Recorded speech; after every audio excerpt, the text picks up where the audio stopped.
মাশাআল্লাহ, হুজুরের ওয়াজটা খুব সুন্দর। নবীজি বলছেন একদিন সাহাবীদের মজমায় একদিকে তাকাইয়া বলছেন যুদ্ধের জন্য ফান্ড কালেকশন করতেছে, দান। আল্লাহর নবী বলেন এদিক থেকে আছো কে?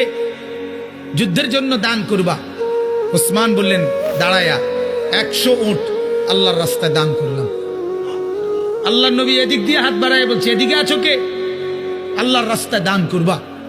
ওসমান ওই দিক দিয়ে ঘুরে আইসে এনে আইয়া দাঁড়াইয়া কয় 100 উট আল্লাহর রাস্তায় দান করলাম। 200 হইল। মাঝ বরাবর হাত দেখাইয়া নবী বলছে এদিকে কে আছো? আল্লাহর রাস্তায় যুদ্ধের জন্য দান করবা। ওসমান এখানে এসে বলছে আল্লাহর রাস্তায় আরো 100 উট আল্লাহর রাস্তায় দান করলাম। 300 হইল। ভাইয়া 6 বার নবীজি বলছে আর কে, আর কে, আর কে? 6 বারই ওসমান দাঁড়াইয়া দাঁড়াইয়া বলছে 100, 100, 100, 100, 100, 100, 600।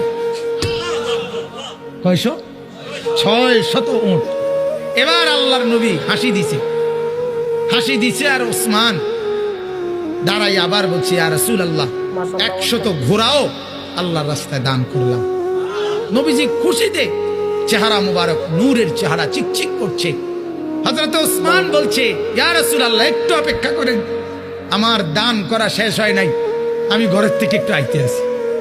হযরত ওসমান ঘরে গেছেন, রুমাল বিছিয়ে দিয়া বিবিকে বললেন স্বর্ণ গহনা অলংকার যা আছে সব দাও।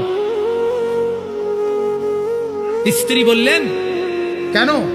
বড় কোনো পার্টি, উনি ব্যবসায়ী ছিলেন তো, বড় কোনো মহাজন, বড় লেনদেন মানে বড় পুঁজি খাটাইতেছেন নাকি? হযরত ওসমান বললেন হ্যাঁ বিবি,